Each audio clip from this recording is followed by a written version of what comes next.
Okay, here's the first notes of Unit 5, which is relations. Okay, so this should be a little bit of a break. I think I should kind of enjoy this unit. It's a expansion on Unit 4 from grade 9. Okay, so we're going to be talking about sets, elements, relations in this unit. So a set is a collection of distinct objects, and the element is one in a set. Okay, so we could say this is a set of communities. Okay, it's a collection, and an element would just be one of them. So Hay River would be considered one of them.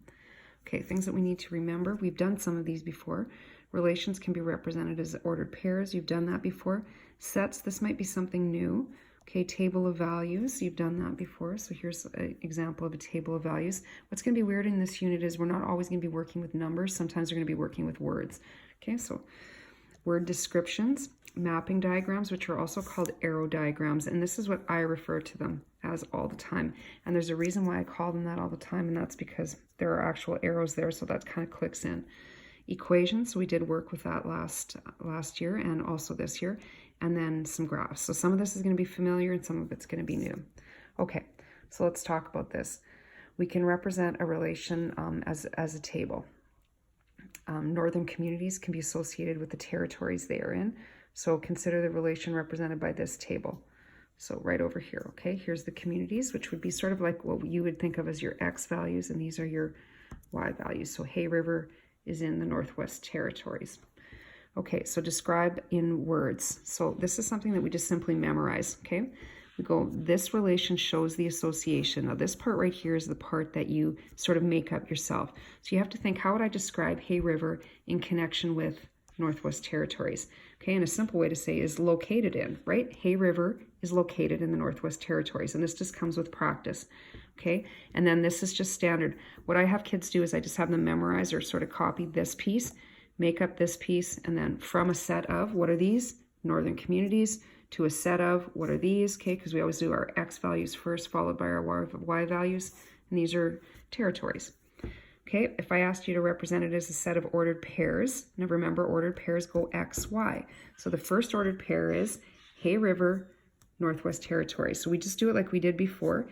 Okay, except this time it says we're writing it as a set, so we're going to start with these set brackets, and then you start with your inner brackets to show me an ordered pair. And you just do all the ordered pairs, the Iqaluit, Nunavut. Okay, next ordered pair, Nanisivik, Nunavut. Okay, Old Crow, sorry I've got odd there, that should be Old Crow, Yukon. Okay, and then if I ask you to write it as an arrow diagram, your X values go on this side, so you just make yourself a big oval and you write them. Now, I tend to write them in alphabetical order. That's sort of my thing, and numerical order if we're talking about numbers. Now, over here, Y values only get written down once, okay? So even though Nunavut shows up twice and Yukon shows up twice and Northwest Territories show up twice, we only write them once. And then if there's multiple X's, we just do more arrows to that, okay? So that's something that I wanted you to notice. All right, let's take a look at the next page. So if I asked you to do a U-try, my table of values just turned out horribly here, I'm sorry. Okay, so remember these are my X values, these are my Y values. If I asked you to describe this relation in words, okay, you would write, and I've already given you the notes with my answers written down, okay? This relation shows the association, and I would write belongs to. That would be my words that I would use, okay? Because ants belong to the class Insecta, okay? From a set of animals to a set of classes, okay? That's how I would write that. Represent this relation as a set of ordered pairs. Now remember, I've already got this written down for you, so I'm only going to do one example because I don't want this video to go on forever, okay? The X values come first. So we look over here. The first one is ant. Okay, we're still going to write it in brackets like an ordered pair, and it belongs to the class Insecta. Okay, and then you do the next one. Eagle belongs to aves, and when you're done all of them, you would close it off with the set brackets.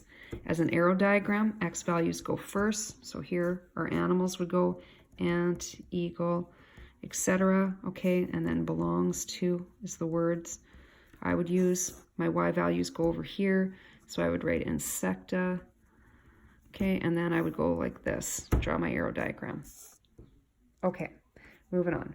Now, this is important. We have to remember this. We did this in grade 9, so we just have to have a flashback. What you need to remember is that this horizontal axis represents your X values, and this one here, The vertical axis represents our Y, because if we're asked to write it as a table of values, you need to know that Afghan Hound, Chihuahua, Corgi, Golden Retriever, German Shepherd, and Malamute come in the first up here in the X side of the left-hand side of the table of values, and then your numbers would show up here, okay? So take a look at your notes that I wrote, okay? So if I asked you to try, okay, remembering that we're talking about towns in British Columbia that can be associated with average time in hours, it's important that you see that too. We're not talking about minutes, we're talking about hours, okay? So you'd not tell me 45 minutes, you would tell me 3/4 of an hour, okay? Because we're talking about in hours that it takes to drive to Vancouver. So our X values here, okay? So if I wrote this as a table, okay, these are towns. So what's going to go here is Horseshoe Bay is going to go first. Okay, and then over here, how long does it take to drive? 3/4 of an hour. So you would write, over here would be time. Okay, like that, okay? As an arrow diagram, everything that you did here, except now it's going to be in ovals. Okay, if I ask you to describe this relation, so this is just another diagram here. This is sort of our X values. This is our Y values, and they can be the same. Do you see that it says Western Canadian cities? Is this within 1 hour driving distance? So I could give you an example of that, okay? Regina is within 1 hour driving distance of Moose Jaw, right? Those are both Canadian or Western Canadian cities.